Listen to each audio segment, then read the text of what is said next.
For lesson 3, you are going to be adding images and links to your pages.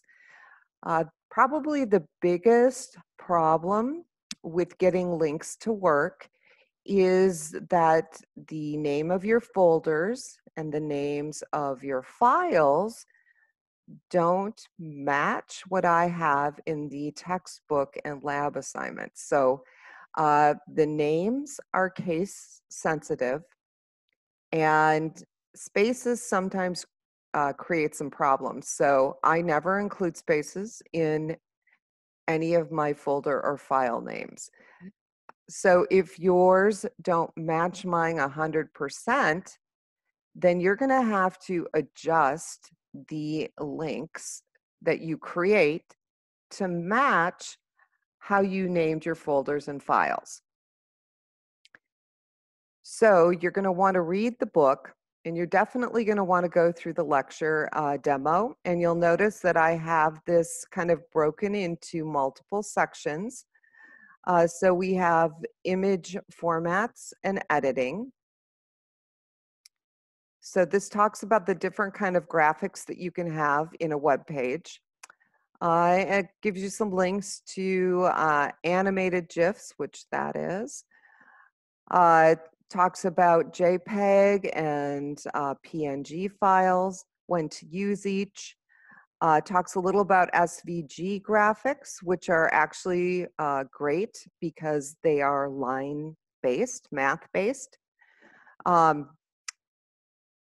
a little bit about what those are and how to prepare graphics for the web.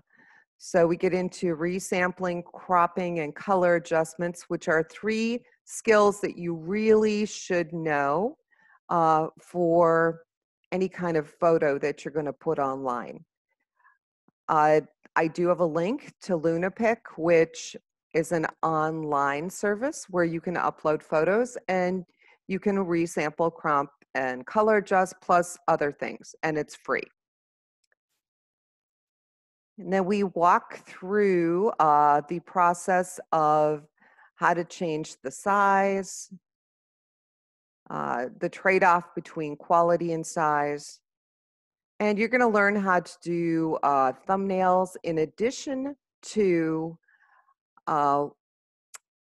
smaller images that work well in web pages. You'll also learn how to crop, which basically involves selecting the portion of the image that you want to keep and discarding the rest. Okay, and this is all how to do these things in LunaPic, okay, because LunaPic is free. And then how do I know what to crop out? So these are just different composition rules that it goes through. In case some of you are not familiar with that, this will help you determine what to keep and what to crop. And then we get into a little color correction. And the color wheel is important here just because if you have too much green, if you add the opposite color here, which is red, it tones down the green.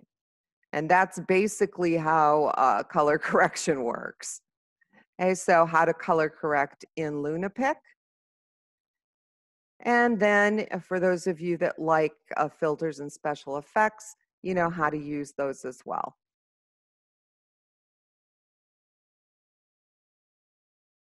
Okay, so after you learn how to adjust the images, then you're going to learn how to add the images and links to your pages. So we go through the image tag and the different attributes in that tag. And then on your computer system, this is a Windows system, how to see what the dimensions are. And then different tags associated with images. And these are semantic tags. Okay, so this is pretty much all about images here. And then this one is about links. So this link one is a little lengthier just because there's a couple different types of links that you can work with. There's internal links, which link from one area of a page to another. Then we've also got external links where you're linking from your site to a totally different site. And then if you have a website with multiple pages, you do have to kind of figure how you're going to link from one to the other. And that's what this is mapping out, different ways to do that. How to create external links, links from one page to another. So if it's in your directory on the same server, you're going to want to do a relative link. Okay. If it's to a completely different server, you'll have to do an absolute link. So you'll learn how to do both. You'll learn how to do relative and you'll learn how to do absolute. And there's lots of different examples in here of links and how to code them. Also, how to code links to things besides web pages. So news groups or PDF files or PowerPoint presentations. Linking is something that we do a lot. So this is just kind of the beginning. And as I mentioned, the only problem people have are that they didn't name the folders and the files the same as mine. So when we get into the assignment, and that would be the textbook assignment, quite often the links don't work.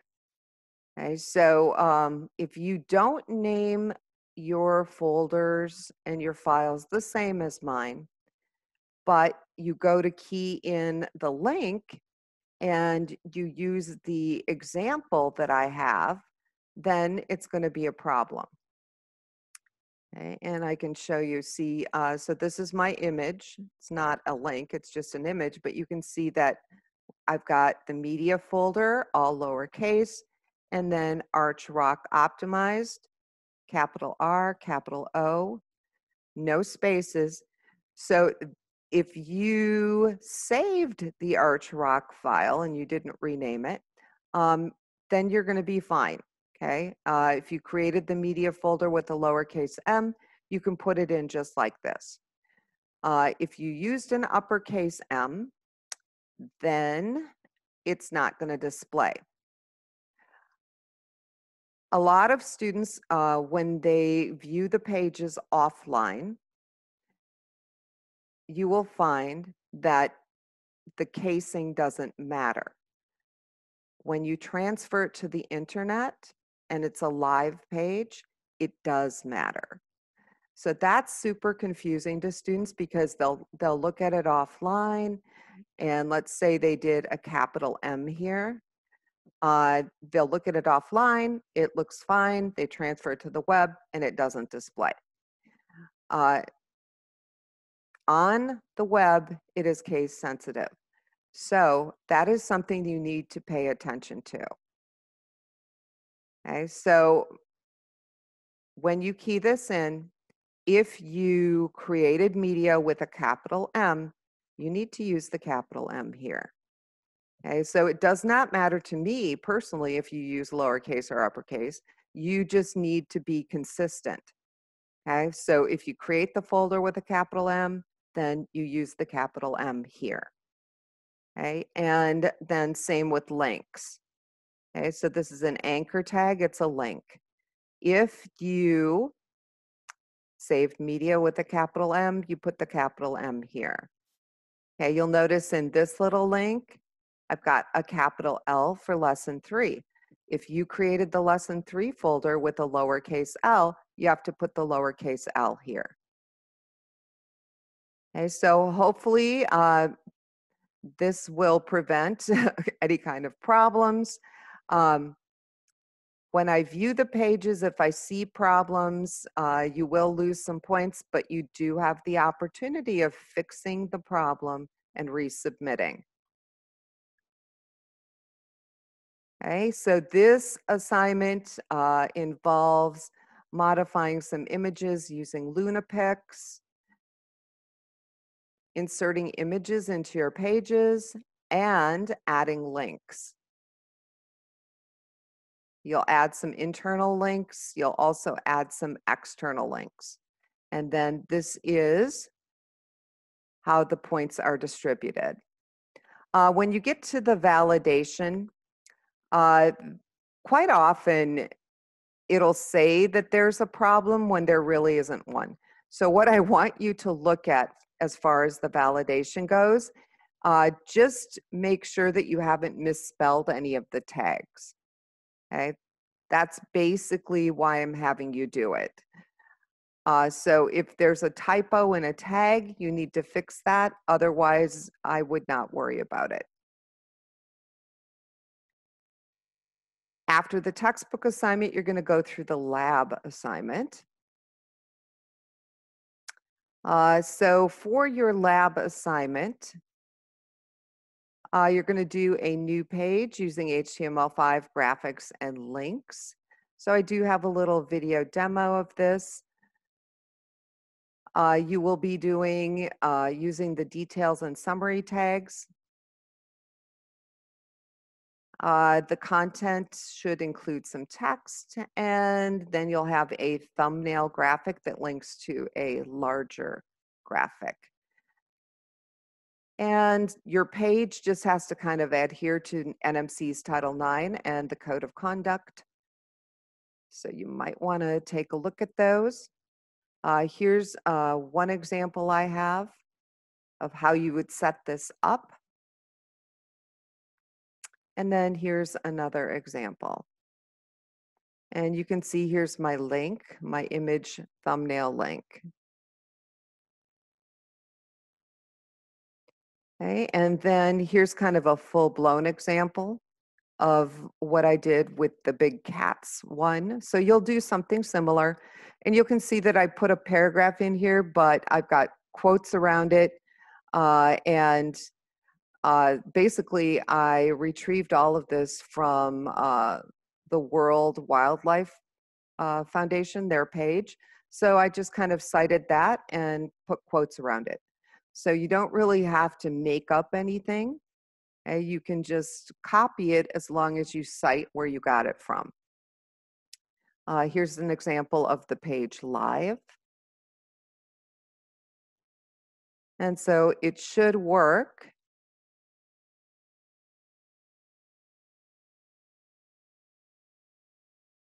Okay, so you can see. And this is what detail summary does.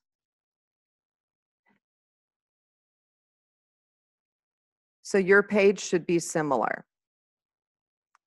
Once you finish that, then what you're going to do is add actual links to your assignment page. Okay, and there is a video that walks you through this, but you should have a textbook and a lab assignment section and with text in it at this point, and then you're going to be converting that text into links. Okay, and this is what the links on my page look like. And again, these are case sensitive. So if you created lesson 2 with the lowercase l, you need to put that in here. And when you named bottom navigation, if you did a capital B or a space there, you just need to make sure that your link matches exactly how you named it. You will be putting a background graphic into your assignment page, and I have a link to actually a pretty good site where you can get those graphics from. And there's a video that shows you how to do this. And if you prefer to use an image in the background, quite often the images are too dark. You need to make them lighter. So I have a video that'll show you how to do that with Lunapix as well. And then how to put that image into the background using some styling that we will learn more about in upcoming weeks, but This is pretty much the exact code that you need in the body tag. And that'll give you a nice background graphic. So you are going to want to watch the videos as you go through this assignment because they definitely will help you complete it.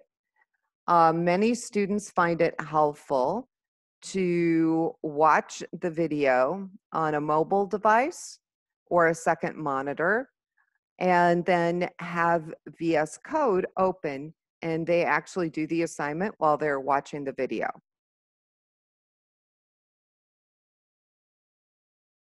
If you have questions that you want to ask other students, you can ask them in the question and answer forum.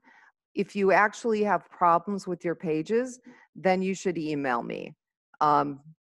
Because I don't always check the question and answer form because that's for you guys to communicate with each other. So if it's something regarding an assignment that needs to be fixed, definitely email me. Once you have your textbook and lab assignments completed, you will need to FTP them. And once they're live online, you'll just go into each of the drop boxes and enter done. If you're looking for sites for royalty-free images, the one that I always use is Pixabay. They have awesome images, lots of different sizes. Okay, but you can see that I have got other resources here as well. So again, any questions or problems, let me know and have a great week.